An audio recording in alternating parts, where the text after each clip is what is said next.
Well,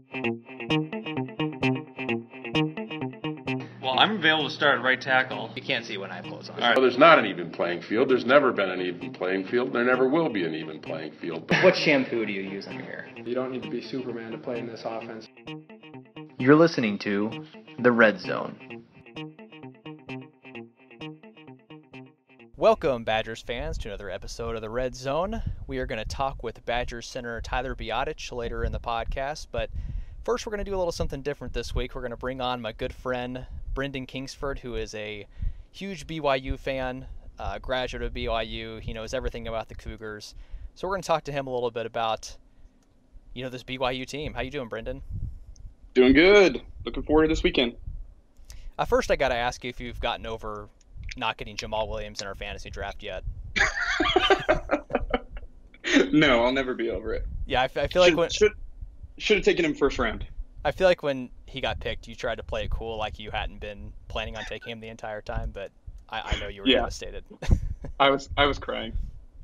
Well, I got a sense that you're pretty excited for this BYU season. You texted, or I guess you sent a message to our entire fantasy league. When you beat Arizona last week, you basically said, BYU's first place in the Pac-12, and you called Khalil Tate a Heisman favorite that you guys shut down. You just couldn't really help it. But then you guys lost to Cal on Saturday. Do you want to, take back any of that excitement or not? Oh, no, never. I'm still excited. I mean, after last year, it was just so miserable watching BYU football. Felt like we lost every game 100-0. And just scoring any touchdowns or any points at all is a reason to be excited this year. So still excited. Cal loss was tough, but I think there's a lot of improvement around the team, and people are looking forward to what's coming next. Yeah, how big was that Arizona win considering how bad last season was? Because I'm sure, Arizona's not, some world beater, but I guess getting a win like that to start the season must have been pretty encouraging, right? Yeah, I think, especially in BYU's position, we're on the outside looking in from Power 5 conferences, and we're always looking for challenges. And I think anytime we can go on the road and beat a Power 5 team at their place, it's always good for us. And there's always reason to be excited there, especially in the Pac-12. I think most BYU fans, if we were honest with ourselves, that's where we'd want to be. We'd want to be in the Pac-12. So anytime we get a chance to play them, and not only play them, but beat them pretty resoundingly, is a good thing. So, yeah, big win. I think Wisconsin fans might think that they've got another cupcake coming to Camp Randall this week after what happened in Provo last year, but how much better is this team? Because obviously, they have to be better than last year. They can't really be worse, right? Well, yeah, I hope this year we'll hold Hornibrook to under 1,000 yards, maybe 90% completion instead of 100. I think that'd be a big win for us. But yeah, I think we're looking better. I think there's a lot of optimism. Last couple of years we've had, I think, a little bit of a talent hit. We've had some of our recruits haven't turned out. Some of our return missionaries have had some injury issues and some behavioral issues. And so we've had kind of some bad luck over the last couple of years, but I think the talent's looking up, especially with the younger guys. And I think the team will come back and have a better game this weekend. I guess off the field issues for both sides in this one then in the offseason. Yeah, for sure. I think, I think that's one thing that I admire about Wisconsin. I think it's pretty similar to my experience with BYU football, is that Wisconsin, the football program holds itself to a higher standard. BYU does as well, and I think you always have, inevitably some issues with that. But yeah, that's one of the reasons I really like covering Wisconsin, is don't normally have to deal with this kind of stuff that's going on with Quintez Cephas and Danny Davis in the offseason. So that's right. And I think, like you said, BYU is pretty much the same way there. But what was that Wisconsin game like for you last year? Obviously, you didn't really know how bad the team was. So was that sort of like did it seem like a one-off performance, or was that like a game where you kind of came to a realization that something was seriously wrong last year? Yeah, I think going into the game, that's when we really started to notice that the injuries were taking a toll. So we were missing our quarterback, we were missing linebackers, we were missing a couple guys along the line. We were just really hobbling going into that game, and pretty much everything went wrong, and it never really went right again the rest of the season. So I think that really was a wake-up call. I don't really think the team really ever recovered after that. And then, we've had all the off-season changes that were reflected because of all the bad losses that we had. So I really think that was the beginning of the end for real. Yeah, Wisconsin didn't see, like you mentioned, didn't see your actual quarterback last year. What can we kind of expect from him? Yeah, I don't know. I think we were all really excited as BYU fans. His freshman year, he came out firing. He had the great Hail Mary against Nebraska to open the season. Then he had another Hail Mary against Boise State to beat them the following week. He had a lot of promise. He threw for over 3,000 yards as a freshman quarterback, one of the most successful freshman quarterbacks in BYU history.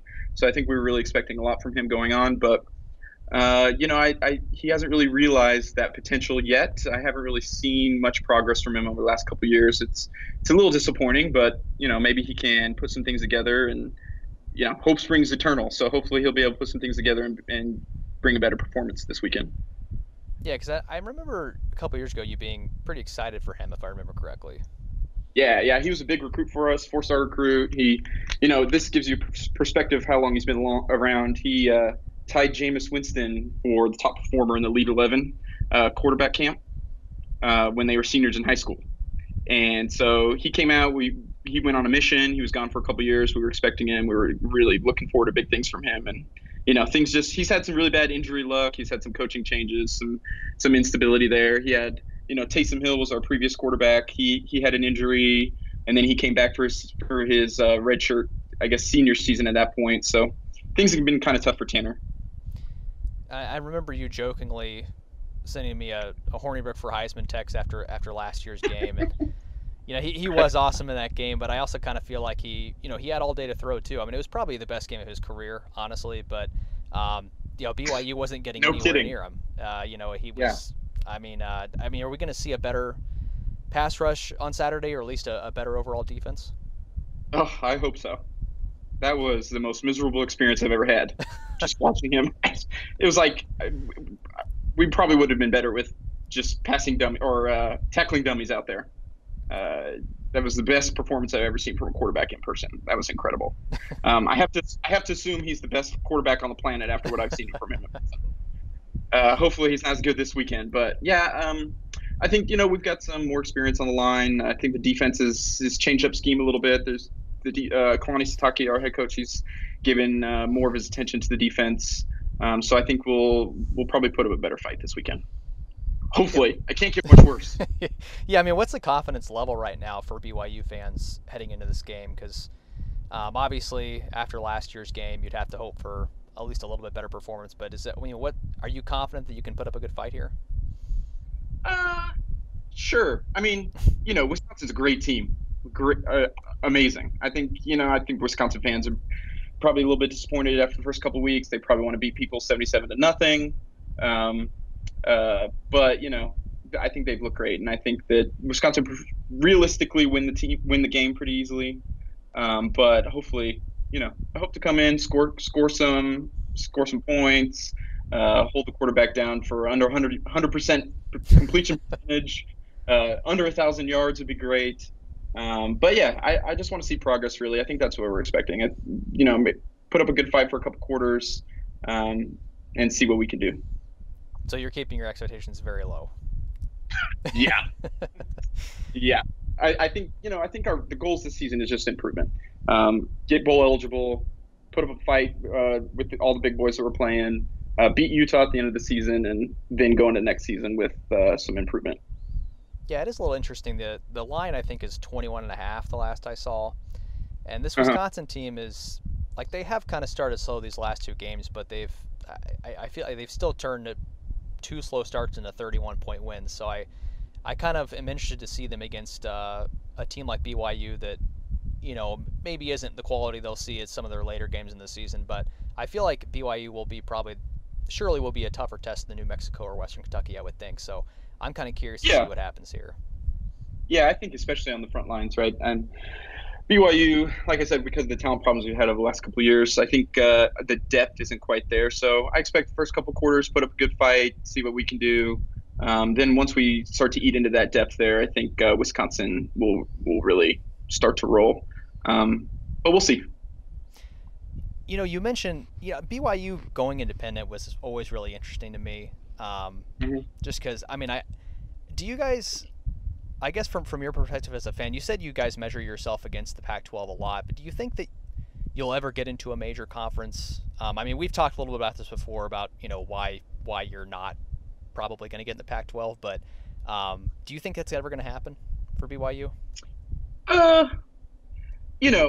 It's tough. Objectively speaking, if you just look at the numbers, if you look at the tradition that BYU's put up, if you look at the program support, the overall athletic success, it's I think it's really hard to deny that BYU is not a player in the major football, or especially in major college athletics as a whole. And so I think at this point it's pretty disheartening that we're not in a Power 5 conference. I think a lot of things off the field, politically, culturally, have kept us out. I think the best fit obviously is BYU in the Pac-12. I think that's where most BYU fans would want us to be. But just from a cultural perspective, I just don't think that the mission of BYU aligns clearly with the Pac-12. That's the best fit. And then the next best fit would be the Big 12. And the Big 12 happens to be run by, a bunch of morons.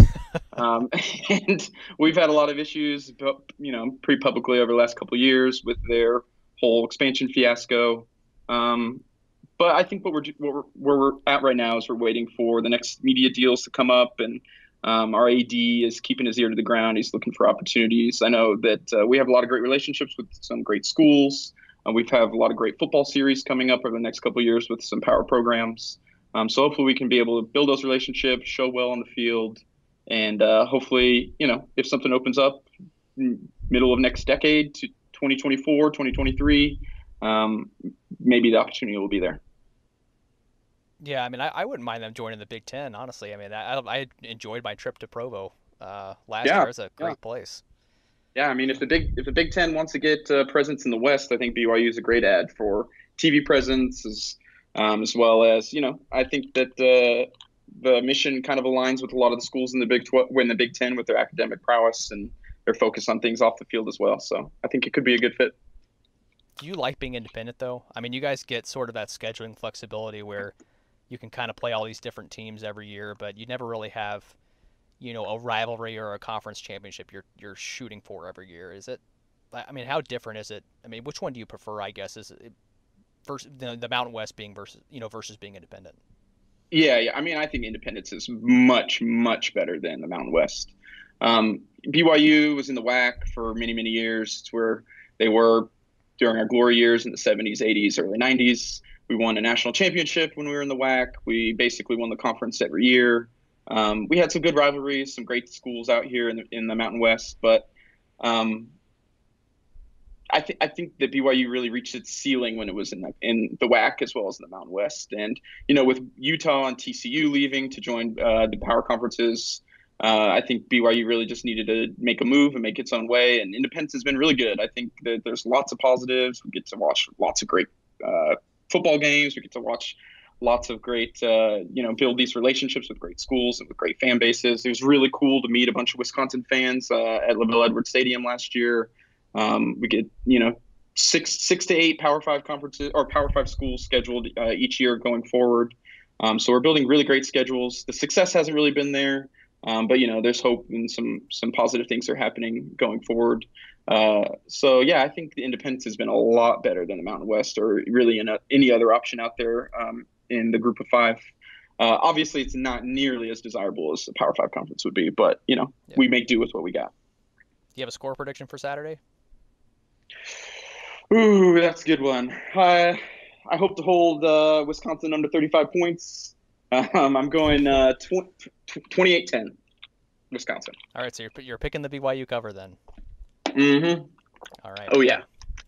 Yeah, it'll be interesting to see if Wisconsin's offense can kind of get it going from the start this time. I think if you hold them to 28 points, this offense has enough talent where that's going to be a good showing for your defense, I think. But let's hope they're looking past us. Yeah, hopefully. And I think that's something to think about too in this game. I mean, they've got a tough trip to Iowa next week, and that was just announced. That game's going to be in prime time, and people are kind of worried about that game a little bit, or some Wisconsin fans are a little worried about that game. And I think a lot of people are looking past BYU, and it's this is obviously a better team than they saw last season. So it's that's if you're a BYU fan, that's something a legitimate hope you could have is that they're just kind of looking past this game. Yeah, and I think Wisconsin fans want BYU to be a lot better too. I think that was a big knock on the schedule last year. It's too bad for Wisconsin because when they signed the schedule or when they signed the series, BYU had a lot more success at the time, and they looked like they would be a good out-of-conference opponent. But I think it ended up hurting them with how bad BYU was last year. So hopefully BYU can put a better fight and be better this season to help Wisconsin out as well. And before I let you go, I have to ask you: have you seen the name of the new minor league baseball team in our hometown of Madison, Alabama? Did you vote for this? I didn't. I didn't know there was a vote there until the reveal. But did you vote for it? Yeah. No.